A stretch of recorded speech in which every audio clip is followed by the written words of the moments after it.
Today on Brilliance Business TV, we have Michelle Reinglass. Michelle is a reformed lawyer transitioning from a 30-year award-winning successful legal career litigating employment and business cases to become a certificated mediator. She has a diverse background, having majored in mathematics, worked in banking, ultimately becoming a lawyer and now a mediator. In addition to her mediation certification, Michelle holds a bachelor's and JD doctorate degree. Stay tuned.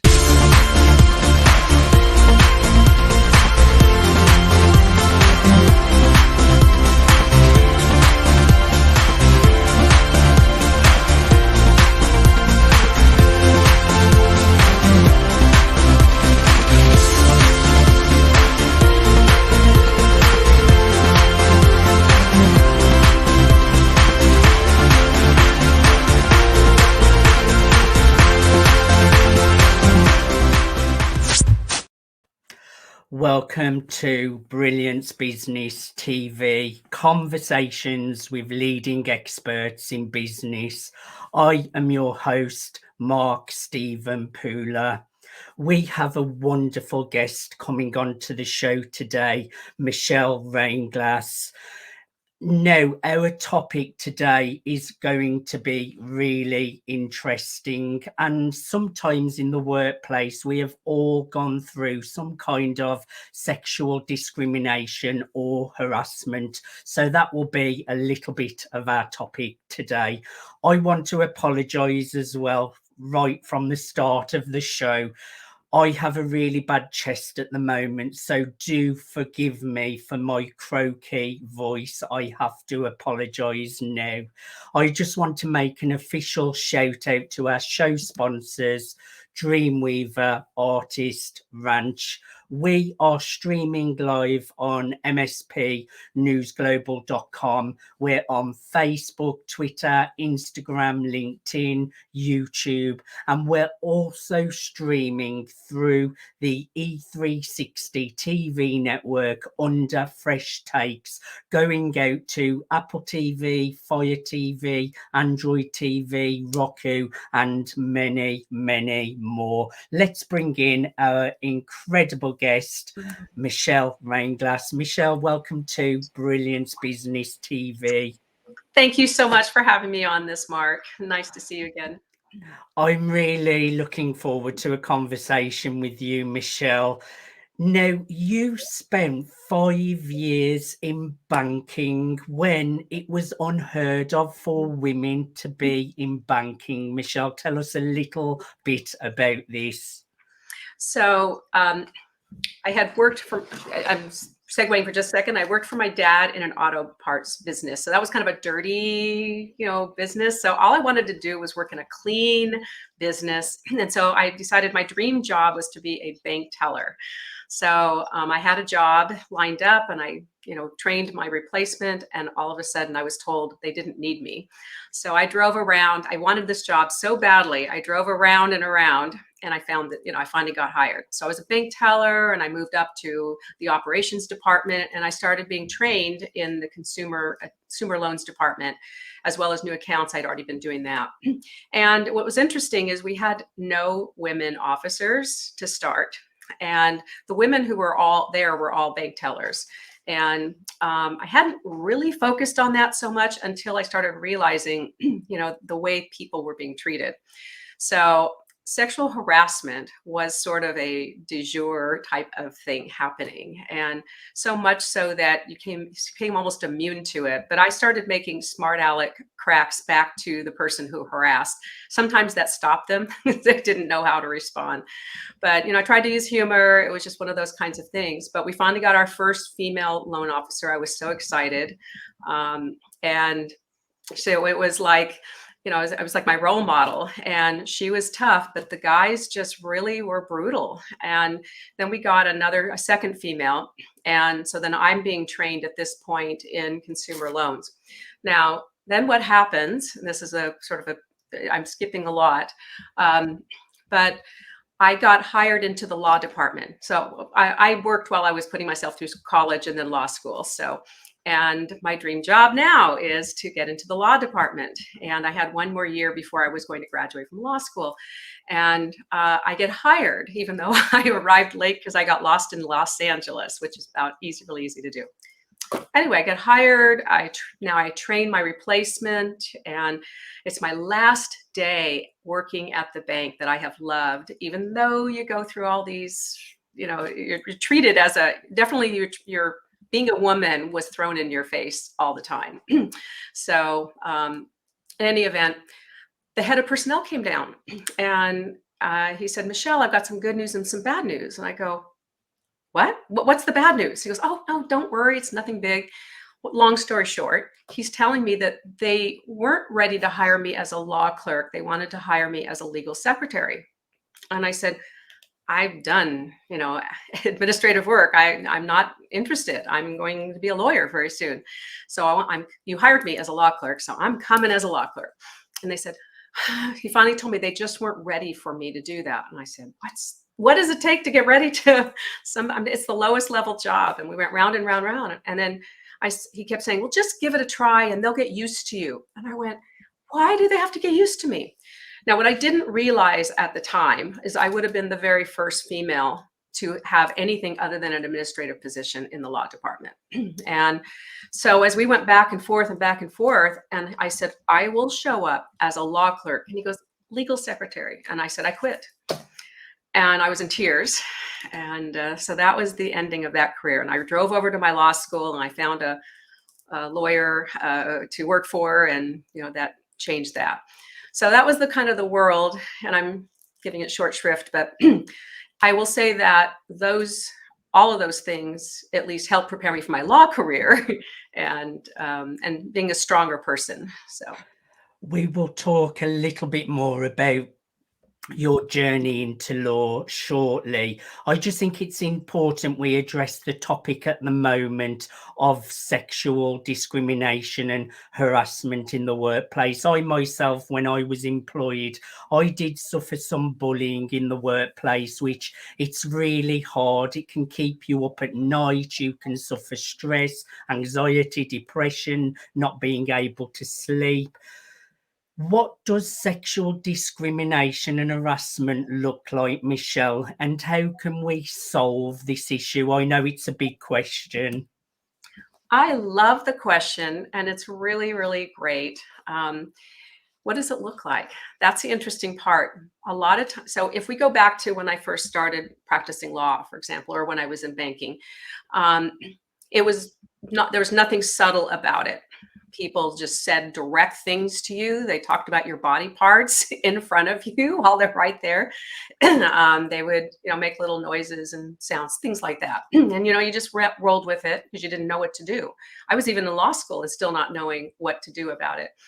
But fast forward going into becoming a lawyer, as time went on, and of course more and more lawsuits are filed and things, were getting smarter about how to not show the discrimination.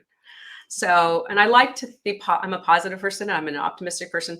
And so I do believe a lot of people change their ways, but there are a lot of, let's say, leopards that didn't change their spots. They just changed how they delivered them. Yes. So it's the subtlety part. For example, you can have, this will be, and by the way, it turned out discrimination and harassment were my specialties as a lawyer, and I had thousands of cases in that. And by the way, I even represented men who had been harassed or discriminated. Yes, because it does happen to men as well. That's a great point. Very much so. One of my cases, it ended up on front page news on the LA Times, which shocked me. I was in line in Hawaii, about to board a plane, and I saw my picture, and I went, "Oh my God!" But in any event, that case, I'll tell you, I won't name any names or anything. My client was currently working, and it was a big company in Silicon Valley, and these two bosses that she had were constantly talking. They were showing pictures of naked women. They talked about their spouses and their girlfriends and their sex and on and on and on. And it's not like she's, prudish, but she said this is the workplace. And she kind of felt badly even having to explain. I said, you shouldn't have to explain I did said a different word, but that darn thing, you shouldn't have, that shouldn't even be brought up. So but wasn't working with her yet, so she spoke up to these guys, and they just started ribbing her even more. And when she finally complained is when she started getting even worse behavior. And so she ended up getting to a degree where she had to go on a medical leave. It impacted her psychologically and emotionally so much. So she's on a leave, and she finds me, and I'm representing her. The lawyers, so this case got front page news in our Los Angeles Times. And so the lawyers actually went into court to quash any publicity on the case. And my client, by the way, did not want publicity. And by the way, just so you know, when the reporters told me they were on their way to interview me, I said, please do not. I was begging them not to do this. My client didn't want any press, et cetera. So, but anyway, this was a different era where it was kind of big news. So in any event, there she is. And now everybody knows, that she has this sexual harassment claim. So, and now people who she works with are contacting her, while she's on her leave and trying to heal. So it's just a never ending. And they just what they did in those days is they put the person who's complaining, the one who's being harassed, they put them on trial. And so it's like allegations. That's actually a really good point. And that's something I feel that does need to change, Michelle, because I remember quite a few years ago now when I worked in salons, I had a boss, a manager that was bullying me. And like you, I'm a nice person. I would just carry on getting on with the job and letting it go to the back of my mind. It was keeping me up at night. But because they were my boss or my manager, it was really hard. But when I finally went through the proper procedures and put in a grievance procedure, the person that was doing the bullying got to stay at the salon, and they moved me to another salon when I was the victim. And it was like I felt, why do I have to move when I'm not the one doing anything wrong? And I just felt like they just wanted me out the way, and they didn't want to address the bullying. So this does happen. This is an issue, isn't it, Michelle? It definitely is. As a lawyer, it's funny. I was a relatively new lawyer in my first couple of years, and I got invited to be part of a big federal court committee. And we show up at a meeting at the office of anyway, I'll just say one of the companies that was involved in this committee. And so somebody says, "Can somebody take notes?" And everybody's looking around the room, and everybody starts looking at me, and I'm the one female in this group. And they said, "Oh, Michelle, can you take notes for the meeting?" And oh my God, I so much wanted to say, everybody else can't write, to our type, or anyway, I did that. And court depositions, if I wasn't known at the law firm, I would walk into the office and they would put me at the head of the table, which you'd think would be a nice thing, right? That's where they put the court reporter.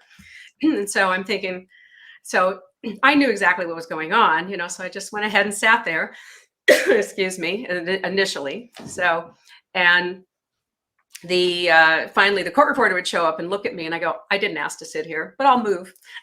So then everybody would go, "Oh, we thought you were the court reporter." And so it was kind of hard for a long while for people to actually perceive somebody as, a woman as a lawyer. But anyway, today, coming back to your question, how does it look? Today, it's much more subtle, and it can be let's say it's a territory, a sales territory. And so your like say you're by the way, whoever the victim of the discrimination is, can be a male, can be a female, but let's just say that this female has a territory of, 4 different states, and, lucrative, she's doing a great job. And so she complains because she found out, I'm giving you actually a real scenario of one of my cases way back when. She complained when she found out all the guys in her, her colleagues had been invited to go to a Dodger game and she wasn't invited.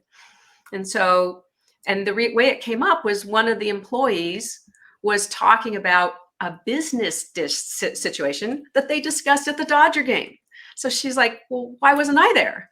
So she contacts her boss. She says, I understand that you took everybody to the Dodger game. Oh, not everybody. Joe didn't go. Well, Joe wasn't available or something. But so she goes, well, why wasn't I even invited? And he goes, I just didn't think you'd even want to go.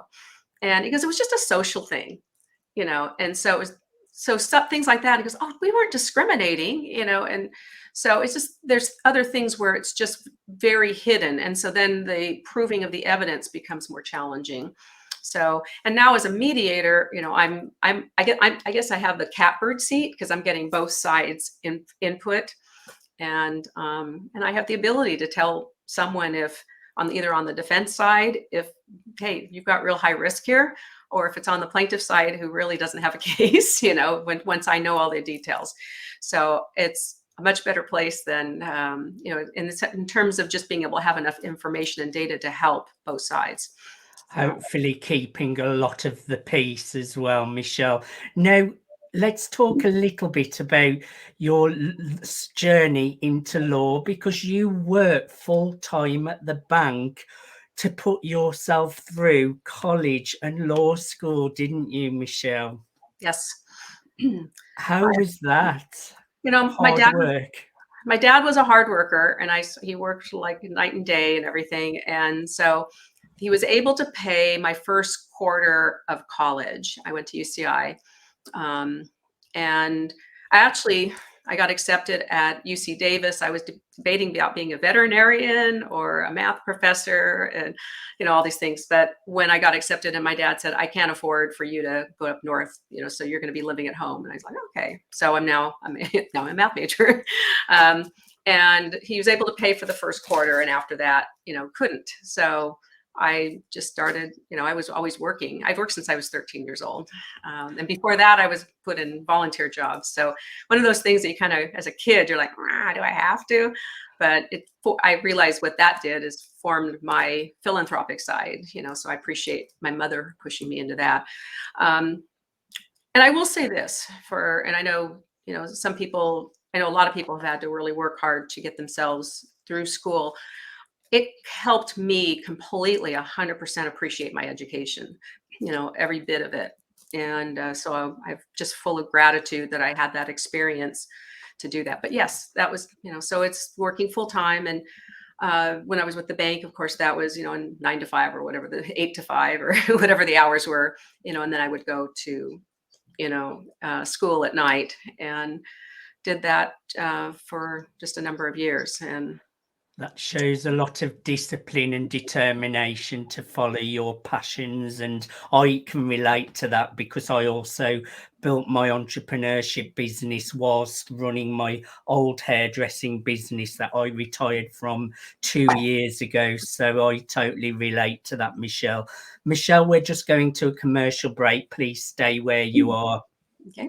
Thank you for joining us for part 1 of Brilliance Business TV, conversations with leading experts in business. We are having a conversation today with Michelle Reinglass. We have been discussing sexual discrimination, harassment, law. Join us after the commercial break.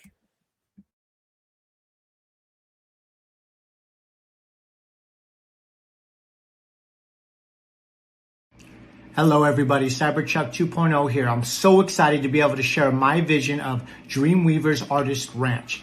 They say you can't choose your family. Not only am I saying you can choose your family, you get to thrive with your family here at Dreamweavers Artist Ranch. It's a place for like-minded individuals to come together to share experiences and gain experiences, not only through workshops, through performances, and through exhibits. This is a place where you can disconnect from the outside world and reconnect into a community of people that there is no judgment. There's only support. And this place is an amazing place to grow and to tap into your highest potential and to be able to show off all your talents. This is a place you can come and network and really thrive.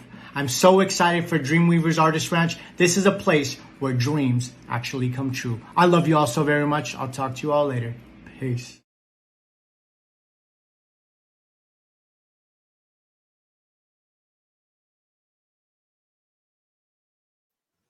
Welcome back to Brilliance Business TV, conversations with leading experts in business. We're having a conversation with Michelle Reinglass. Before the commercial break, we have been discussing sexual discrimination, harassment, talking about law. Michelle, welcome back to Brilliance Business TV. Thank you. By the way, I just have to say the Dreamweavers Artist Ranch, that sounded phenomenal. So they are the sponsors of my show. It's an incredible project. You should check out some of their links that were at the bottom. It's a great ranch that's being built, all eco-friendly, and it's for artists to go and be creative. They've got all sorts of events and entertainment bar. It's going to be incredible, so check that out, Michelle. So Michelle, let's talk about how you were solicited by the FBI. You can, well, actually I'll mention two different things. So this is a number of years ago, and the FBI was on a campaign to try and get more women into their ranks. And so I got approached. There's two different criteria at the time. I don't know what it is now, but at the time it was two main criteria. One was an accounting degree, and the other one was, trying to think if it was a math degree or something. But in any event, they had two different criteria at the time. Or law, excuse me, it was law degree. I was trying to remember which part of my life they were interested in. So, and I was dealing with these, they were customers of my bank. And at one point in time, I had the drive-up window. I have to say it was the most fun part of my life.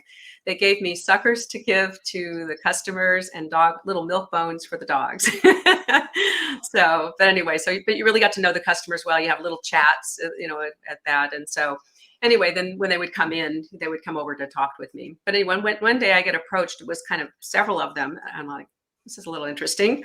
And they said, we need to talk to you business. And I went, so it was like, first it was a little fear. What did I do wrong? And then they said they wanted to get me interested into a position there. So they gave me an application, maybe it was that big, a very, very big application. I filled it out and I went, a long distance in there, and then I was getting accepted. And the next thing that was going to happen is I would be sent to Virginia for several weeks of training, and they started listing all these things. I don't know what what it was about it. I just decided I didn't want to do that. That wasn't a path I wanted to go. I won't say I regretted it. It's something I thought would be really, really interesting. But I know they were disappointed when I said no, and I stayed in just as a lawyer. So. And you're also a co-author of the book Women Who Empower. Tell us a little bit about that, Michelle. That was a wonderful detour I had not expected, was not intending to do. I was working on a different book, which I'm hopefully finishing soon. Not hopefully, I am finishing soon. Yes, I am. I am. There's no hope in hope. Exactly. Plus, I really am getting close. But anyway, so I've been working on that book. And I also was signed up for 3 programs, personal development programs. And one of them was with Jack Canfield. And it was, anyway, so COVID hit.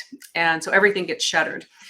So, excuse me. Jack Canfield, bless you. Jack Canfield created this 4-month program called Reignite, Jack Canfield Coaching Reignite.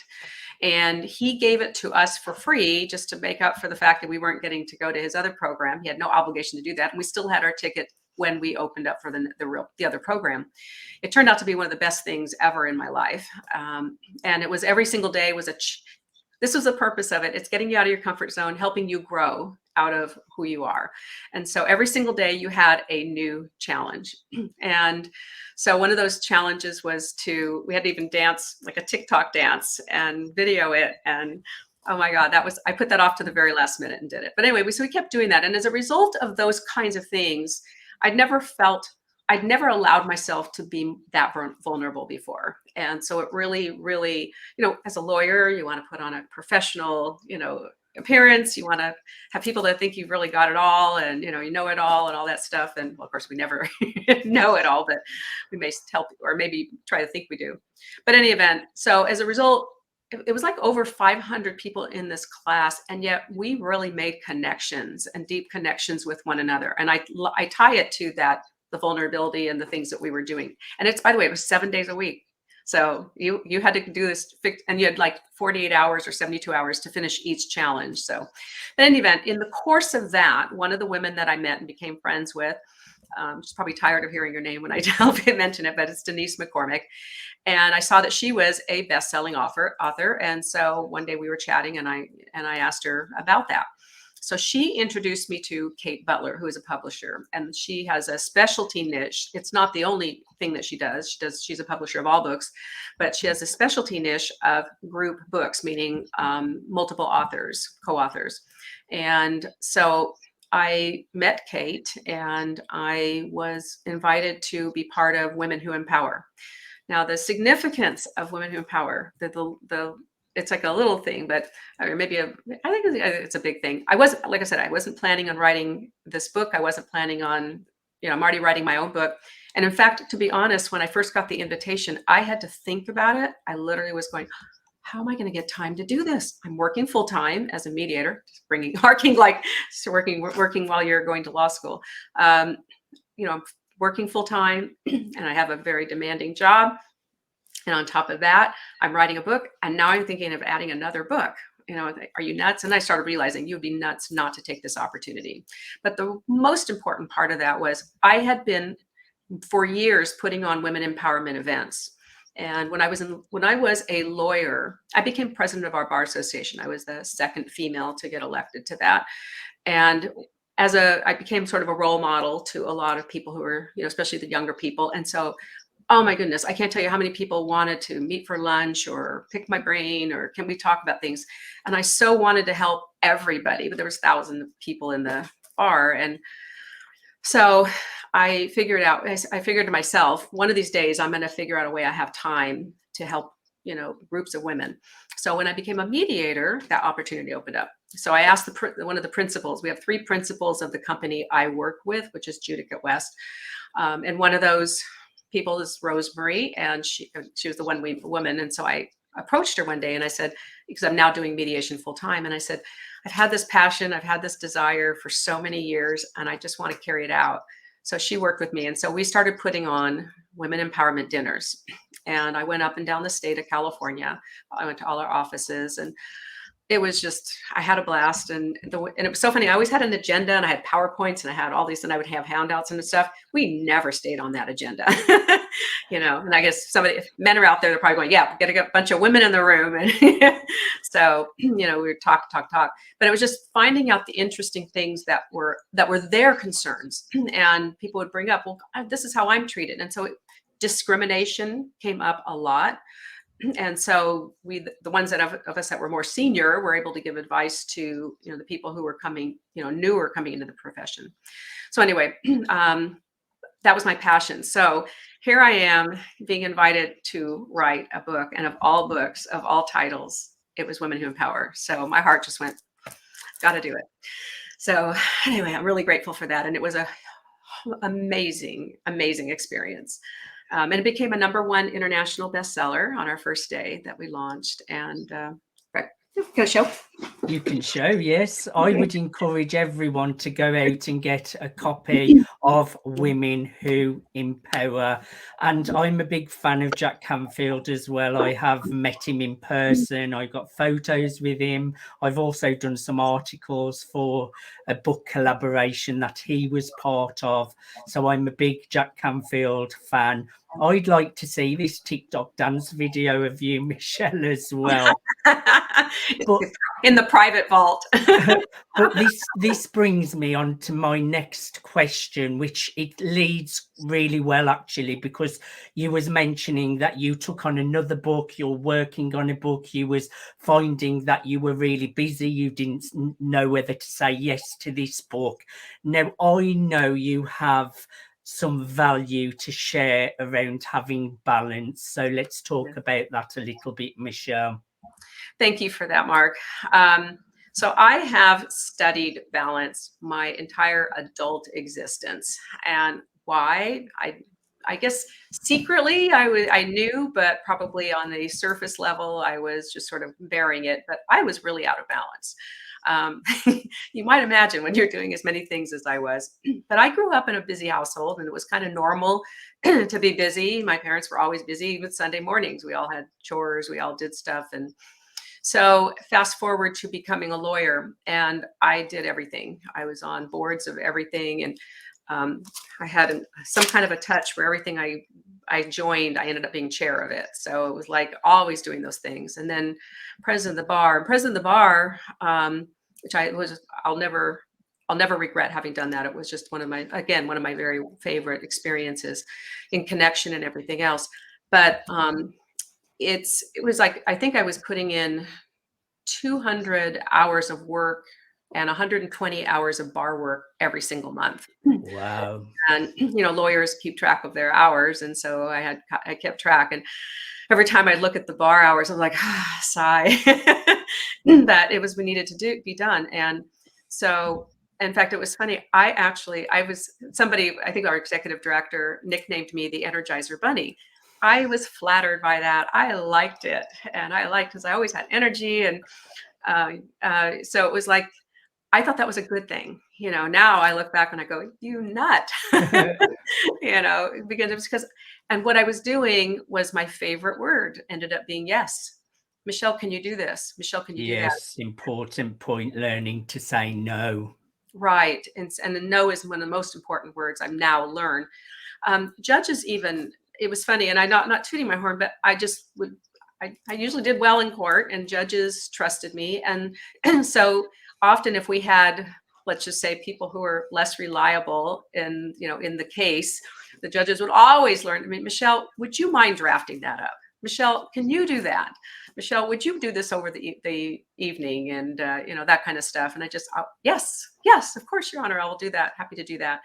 And it was just a combination. And you start doing yes so many times, what you lose is you. Yes, very important point. And so I just was out of balance. And while I'm studying, Louise Hay is my first guru. I like Louise Hay, yes. Oh, I'm so sorry. I wish she could live forever. Just loved her. And so I read her books, and I tried to practice everything there. And I kept thinking, why am I not getting better? Why do I still feel like I felt like I had a racetrack going in my body? Yes. And I'm like, what's wrong? What's wrong with this? I can't figure it out.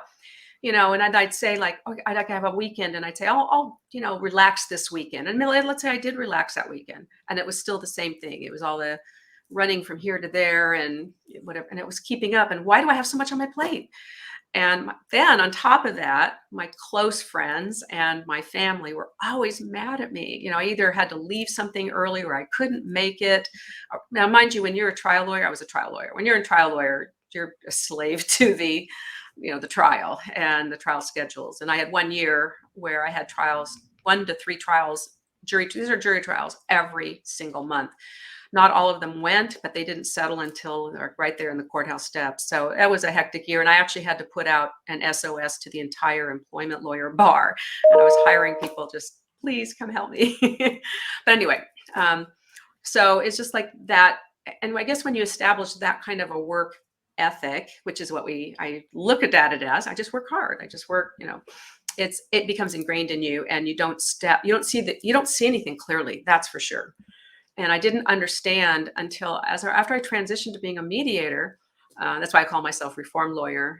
Transitioned into being a mediator. I thought, this is perfect. I'm going to be. I told everybody, I'm going to have more time for you. This is great. No, it's going to be a whole different life. And I started realizing years into it actually took 2 autoimmune conditions and a green smoothie spill, slip and fall concussion. But it took all of those to really get me to realize I carried all that baggage of being imbalanced with me into my mediation career. And so I've been working on it for several years, the whole duration of that, once I had that epiphany, and trying to get into balance. So, but on top of that, studying it for decades. And I realized, so anyway, I got invited to, I'll just go into this one, how I really got into this book on balance that I'm writing now. I'm in the International Academy of Mediators, one of the best organizations. I love everybody in it. And they asked me to speak one day, and I said, I had decided that year, okay, who in this audience or anyone watching this has had to go to ubiquitous conferences and meetings and whatever. So you get tired of them sometimes, So I decided I was going to give myself a break. And I wasn't going to go to any, there was a whole set of fall conferences, in the autumn. And I'm not going to do that. I'm going to just give myself a break.